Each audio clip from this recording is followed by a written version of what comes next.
Welcome to your Daily Writing Habit, episode number 276. If you're writing a book or thinking about it, or maybe you've started writing your book and are having some trouble getting it done for whatever reason, or perhaps you're at the stage where you'd like some help reaching more readers to let them know about your book, you are in the right place. Good morning. Happy Sunday. I'm your host, Christine Whitmarsh, also known as Christine Inc., I-N-K. Each day I'm sharing with you the writing habits I've learned over my 18 years as a ghostwriter, book coach, and author. I have found that three things in particular have a huge impact on your success as an author, and they have the ability to turn a quote-unquote non-author into a published one. Those three things are writing fundamentals, productivity, and mindset habits. And here we are on Sunday, and as we do every Sunday, we have Sunday Story Time, where I read you excerpts, whether it's from my clients' books, my own books, or books about writing, or any really books that have an impact on me that I think you will find value from. So for this week's Sunday Story Time, and at the end I'll pose some sort of either learning exercise or question or something so that you can, put the excerpt that I'm reading today to work for you in your writing. So today's book that I've selected is a great one about writing autobiographies and memoirs, things that I love to do. And it is called Your Life as Story, Writing the New Autobiography. And the author is Tristine, Tristine, Rainer, Rainer. So here's an excerpt, a brief excerpt from that book. The extant history of autobiography begins around 3000 BC with the Egyptians, who were obsessed with preserving themselves past death.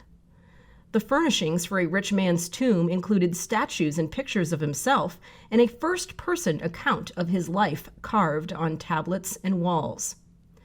These formulaic records of pharaohs and their cohorts all followed the same pattern of monotonous boasting.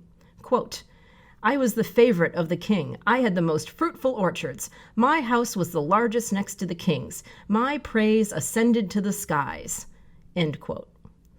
You could say that such unabashedly self-promotional autobiographies continue in our own day as the publications of a Donald Trump or Maggie Thatcher. Egyptian autobiographies changed a tad several thousand years later. In the era of the New Kingdom, mummies were entombed with their autobiographies clutched to their breasts. The privileged royals who could afford well-made tombs believed they would need their memoirs close at hand as testimonials to present to the god Osiris, who along with his sister Isis would judge the deceased's worthiness to enter the afterlife. The self-justifying autobiographies of the New Kingdom were really elaborate denials of wrongdoing, and like the earlier bragging inscriptions, were formulaic. Quote, I have done no sin against men. I have done nothing that the gods abhor. I have let no one starve. I have done no murder. End quote, etc.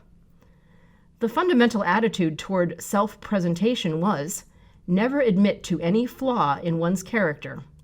This type of memoir also survives in our own time as the quote-unquote as told to books of an O.J. Simpson or Lyle Menendez.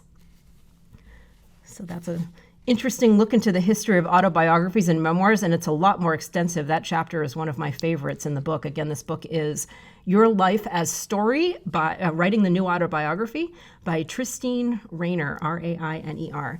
And she goes into really, really fascinating, history and stories about, just the history of writing. And I'm a history buff anyway. So when it comes to the history of the craft of writing, forget it. I'm in love. I'm excited. These are like my favorite books. Because, and this is kind of today's application of the story excerpt, to understand the craft of writing today means understanding its history. So what's on your reading list this year that's geared around studying writing and storytelling and the history of writing and storytelling? And how might that affect your writing in 2020? Would love for you to drop by my Ink Authors group on Facebook, INK, Ink Authors, and let us know the books you're reading. And please let me know, are there other books like this what are your favorite books that go into the history and, the depth of history behind writing as a craft? I mean, there's a ton of books out there about the craft of writing and how to, Stephen King on writing. But if there's any others like this that really, this author here, she goes back to the Egyptians. I thought that was incredibly fascinating. So if you have any book recommendations for me on the history of writing and the history of story, I would love to hear about them. Please stop by Ink Authors on Facebook and let me know. And as always, thank you for joining me here on Your Daily Writing Habit, where I'm helping you write and finish writing an awesome book. And if you know someone else who wants to write and finish writing an awesome book, please let them know about this show. They can pick it up basically wherever they get podcasts. Until tomorrow, happy writing.